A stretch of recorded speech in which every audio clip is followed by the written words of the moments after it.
జగన్మోహన్ రెడ్డి ఓడిపోయిన తర్వాత ఆయన మాటలు వింటుంటే కాస్త బాధ అనిపించింది. కానీ సీఎం పదవిలో కూర్చున్నప్పుడు ఆ విజయం దాన్ని విధేయతగా మార్చుకొని ఆయన ఇదే వినయాన్ని ప్రవర్తించుంటే ఈసారి సీఎం అయ్యేవారు.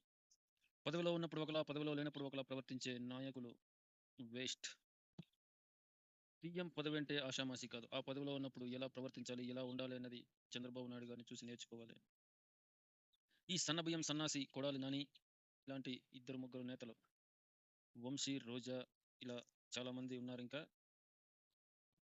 సజ్జల రామకృష్ణారెడ్డి, ఇలా చెప్పుకుంటూ పోతే ఒక 10 మంది ఎమ్మెల్యేలు నోటికి ఇష్టం వచ్చినట్టు మాట్లాడుతుంటే వారిని కంట్రోల్ చేయడం మానేసిన జగన్మోహన్ రెడ్డి నవ్వుతూ కూర్చున్నాడు. అదే ఆయన పాలిట శాపమైంది.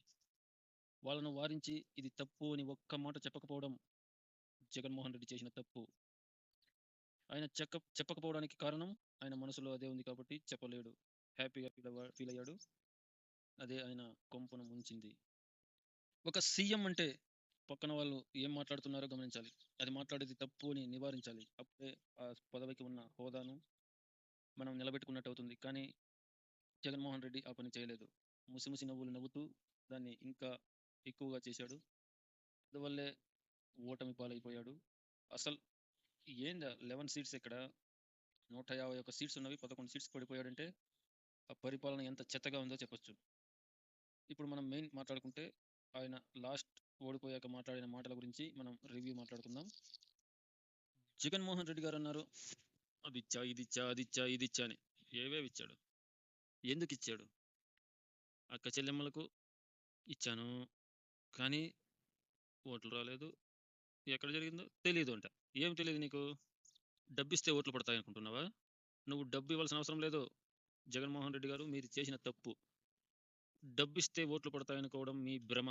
అదే ఈసారి రుజువు అయింది. చంద్రబాబు నాయుడు గారిని, పవన్ కళ్యాణ్ గారిని పైన కూర్చోబెట్టింది. అక్క చెల్లెమ్మలకు డబ్బు ఇచ్చినా, అవతాతలకు డబ్బులు ఇచ్చినా, రైతన్నులకు డబ్బులు ఇచ్చినా ఏమిచ్చావు నువ్వు డబ్బులు? డబ్బులు ఇస్తే ఓట్లు పడవు. నువ్వేమైనా కొత్తగా ఇచ్చావా? అవతాతలకు ఎప్పటి నుంచో చంద్రబాబు నాయుడు గారు ఇచ్చారు. వాటిని నువ్వెందుకు ఇప్పుడు ముందుకు తెస్తున్నావు? రైతులకు ఎప్పటి నుంచో డబ్బు వస్తుంది. అది ఎందుకు నువ్వు ఇప్పుడు ముందుకు తెస్తున్నావు? నువ్వే కొత్తగా ఇచ్చినట్టు చెప్తున్నావు, నేనే ఇచ్చా అని. 200 రూపాయలు ఉన్న పెన్షన్ 2000 రూపాయలు చేసిన ఘనత చంద్రబాబు నాయుడు గారిది. అది తెలుసుకో ముందు. ప్రతి ఒక్కరికి ఆటో వాళ్ళకి డబ్బులు ఇచ్చినా, అది ఇచ్చినా, ఇది ఇచ్చినా, డబ్బు ఇస్తే ఓటు వేయరు. అభివృద్ధితో పాటు అన్నీ చేస్తేనే ఓటు వేస్తారు అన్న సత్యం తెలుసుకుంటే నువ్వు ఉన్నట్టే. లేకుంటే ఓం నమ శివాయ. ప్రజలకు అవసరమైన పనులు చేయాలి. అనవసరమైన పని ఈ డబ్బు.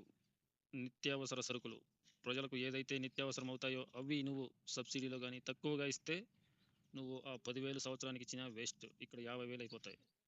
వాడు 10,000 ఇచ్చి ₹1,00,000 దోచేస్తుంటే అంత తెలివి తక్కువ వాళ్ళు కాదు ప్రజలు.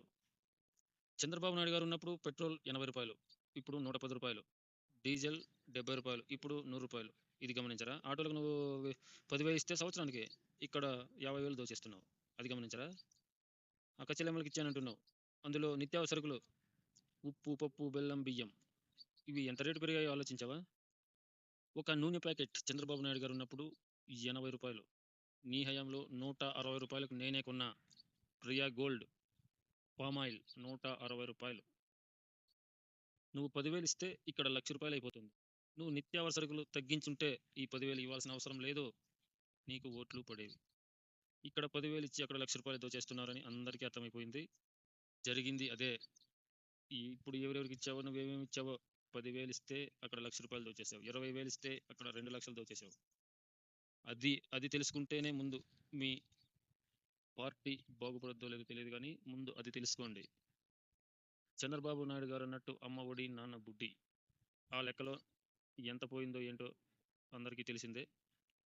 ఒక కూలి పని చేసుకునే అతను 500 రోజంతా పని చేస్తే 500, 600 తప్పితే ఎక్కువ ఇవ్వరు. దాన్ని మొత్తం మీరే దోచేశారు ఈ 5 ఏళ్ళు. ఎలాగో చెప్పనా? రోజు తాగే అలవాటున్న పేద రైతులు, పేద కుటుంబాలు 100కి 90% ఉన్నారు. వారు 600, 500 సంపాదించి మందు కోసం వెళితే కనీసం 200 రూపాయలు క్వార్టర్, మంచిది కావాలంటే 300. పనికి మాల ముందు తాగి చచ్చేది ఎందుకు లేని కొంచెం మంచిది కొంటారు, అది కాస్త 500 అయిపోద్ది. అప్పుడు పిల్లం బిడ్డలకి ఏం పెట్టి సాకుతారు? అది నువ్వు ముందు రేటు పెంచిన విధానం చాలా చెత్త నిర్ణయం, అత్యంత నీచ నిర్ణయం. అందువల్లే నువ్వు ఓడిపోయి ఉండటంలో అతి ఆసక్తి లేదు. ఇలా చెప్పుకుంటూ పోతే ఎంతసేపు అయినా చెప్పగలను. జగన్మోహన్ గారు, మీరు చేసిన తప్పులు చాలా ఉన్నాయి. దాన్ని సరిదిద్దుకోలేని తప్పులు. ఇక మా ప్రభుత్వం వచ్చింది ఈసారి. చంద్రబాబు నాయుడు గారు ఆయన అడ్మినిస్ట్రేషన్ కానివ్వండి, ఏదైనా కానివ్వండి పర్ఫెక్ట్‌గా చేయగలరు. ప్రజలకు డబ్బు ఇవ్వాల్సిన అవసరం లేదు. నిత్యావసరాలు ఏవున్నాయో అవి తగ్గించిస్తే అంతకు మేలు చేసినట్టే. పెట్టుకోండి ఏ రాజకీయ నాయకుడైనా. ఇక్కడ 10,000 ఇచ్చి అక్కడ 10,00,000 దొబ్బేయటం కాదు. కరెక్ట్‌గా పరిపాలన చేస్తేనే ఎవరైనా పదవిలో ఉంటారు, ఉండగలరు. Okay guys. ఈ వీడియో నచ్చితే please subscribe to my channel. జై జవాన్, జై కిసాన్, జై హింద్. వన్ అండ్ ఓన్లీ జై బాలయ్య. అవినీతి పరుడు అన్న మరకలేని నాయకుడు జై బాలయ్య. Okay guys.